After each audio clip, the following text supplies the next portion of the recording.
how your life on drugs, how that started? Well, I had lost my mama to suicide in July 2009, and for 2 years after her death, I was a volunteer worker in a youth club, and I just get my head buried in that, and didn't, not that it didn't bother me, I just was getting on my life, as I thought.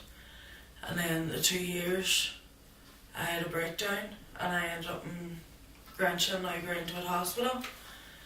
And I was on there for a couple of months, and they started doing a planned admission because my daddy was living down south, and I really didn't have any family close to me, so they were doing a planned admission.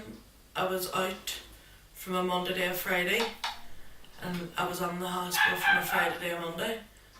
And when I was out, I had social anxiety. I couldn't go out, and somebody told me one night to try this meth, and I tried it that night, and it gave me confidence. It was me back to my old self, more outgoing, being able to leave the house and everything else. But from then on, for about a year and a half maybe, I was taking it every day I was out of the hospital. And even when I get discharged from the hospital, I carried on taking it. And that's what it would, that somebody introduced it to me for confidence, and I just kept taking it, and the more I was taking it, the more and more I had to take of it to get that same feeling. So it just led, it ended up really bad on it. I know what alcohol does to my confidence, before I stopped. What was it that you needed confidence for? Was there something that you felt wasn't right, that it made you have lacking in confidence? Just going out, I used to think people, well, this is where my mental health came in, I used to think people were looking at me and they knew what I was thinking, and so I forgot them when I took drugs. I was able to go out and enjoy myself, where before, like my friends and my dad, I know would describe me as life and soul of the party. But that all went when I took my breakdown. So drugs were helping me get back to my own self and enjoy life. That's what I thought. At what point did they start to rule your life? At what point did they start, when the whole experience started to get bad? When I was taking it morning and a night, and I used to be sitting, it wasn't just one bag or two bag, I'd have been sitting with a mountain of it. And my friends just looked at me like they were scunnered. And because the people that introduced it to me were only acquaintances, really, they weren't friends. So my own friends were getting worried and stuff. And when I took drugs, I had a self-harm before I went on to Grantia, but it was only superficial. And when I took drugs was the first time that I cut myself, that I actually needed stitched. So my suicidal thoughts and my actions got worse through drugs. Was there anyone there to tell you were doing wrong? Proper friends? What do you mean, doing wrong? Like taking the drug too much? One friend specifically would have been my best friend, and she only left around the corner. She had been the one that I called on like that day that I had cut myself to. It was her came up, and she had cleaned it up and wrapped it until I got over to the hospital and stuff. She was the one that really looked out for me. And how much is that to buy? £20 a bag. Was there much in that? A gram. How long would that last?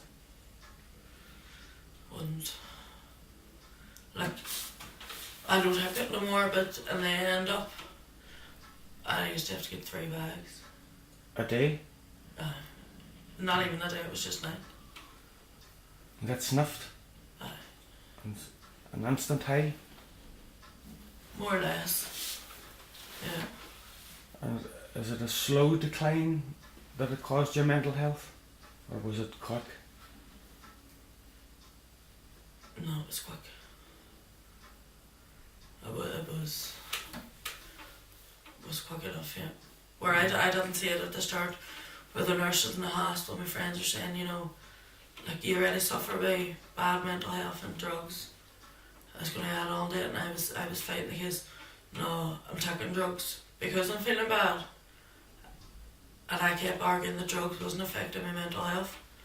I didn't see it, but now I see the impact that it had on my mental health.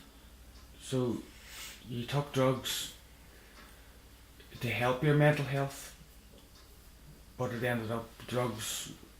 We're making it worse. Yeah. But you were addicted then. Definitely. Where I was, look, when I was younger or whatever, I wouldn't have been anti drugs. I tried them, and once I was running about, we were taking them, but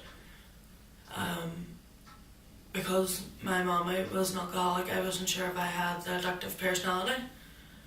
Good, I don't really drink either, but I obviously do. Just with the she was with the drink and I was with the drugs, because I get addicted so quick. And that's, looking back, that's what scares me. Knowing that I do have the addictive personality and how addictive it is. It was just waiting for you to kick in. Yeah. And meth was the kicking in tool. Aye. Your mother committed suicide. When was that? July 2009. And she was an alcoholic. Yeah. Was she an alcoholic, drinking alcoholically for long? Yeah, from I was a young enough age, she was drinking, yeah. Did that affect how you grew up? No, definitely.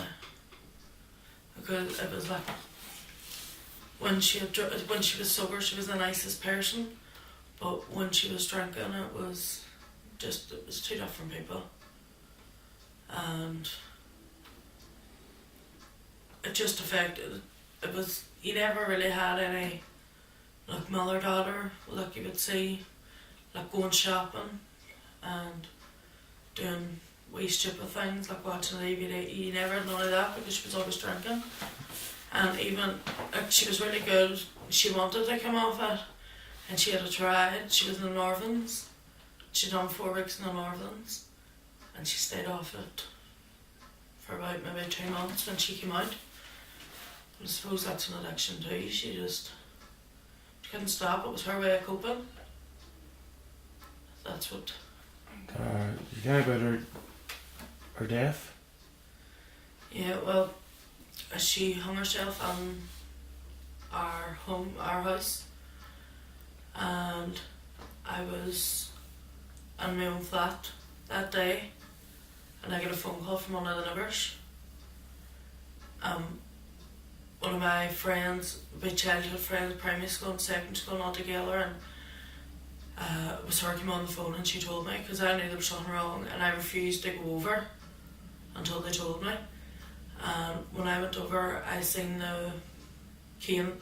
first it was the living room window was open, and I said to my friend, I'm going to go on that window. I wanted to see her, but when I went up closer, I realised the key was in the front door. So I went in, and she was still on the stairs. It was the stairs where she done it, and there was a white sheet over her. But to me, I thought I closed the front door. But I went in and I pulled the sheet back from her. That was grand, and I walked back out, and somebody shouted, "Grab her! She's going to collapse."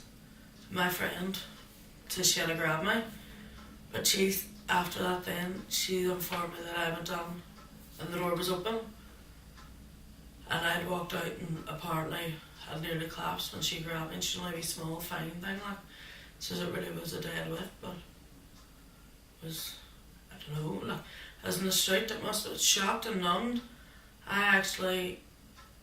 There was people talking, and I actually laughed with nerves after I seen my mommy, like she was still hanging. When I seen her, I actually laughed with nerves, and I had to phone my brothers to tell them, and they hung up, and then the youngest phoned back and asked, was she dead?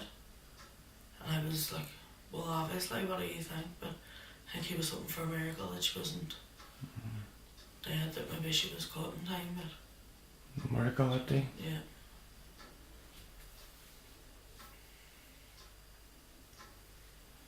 Now, can you tell me about that night on the bridge after Grancha? I was feeling really suicidal, like I have many times in the last couple of years, and I was getting discharged from Grancha, and I went straight to the bridge. I still had my bags, my clothes, everything from Grancha with me, and I was on the bridge and I was like taking it slow, walking up, and because there was too many cars on the bridge, and I thought to myself, if I get up here now to jump, there's somebody going to pull me back. So I was taking my time and I was walking up the bridge, and I got to the middle of the bridge and I looked, and there was no cars on the bridge, or at least I thought there wasn't.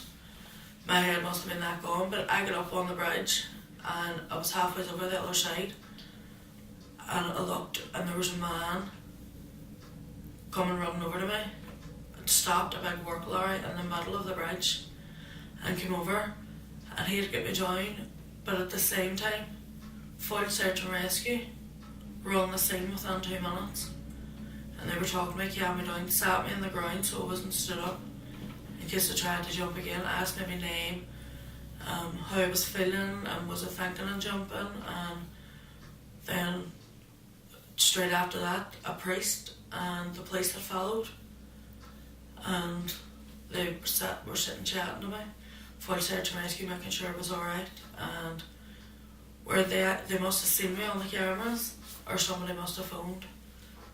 I really don't know, but to this day I'm thankful for it. And the police then took me up to Gavin Hospital.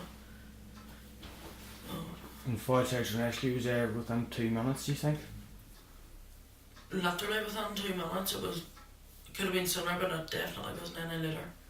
Which makes me think maybe it was phoned in before I got up on the bridge, or they were looking at the cameras. Do you think if you might have went over the bridge if they hadn't have turned up? Definitely. Like, I've tried numerous of things to end my life in the last couple of years, and I've thought about the bridge. There have been times I was up at the bridge and maybe I talked myself out of it, but it was the first time that I actually got up and I was nearly on the other side.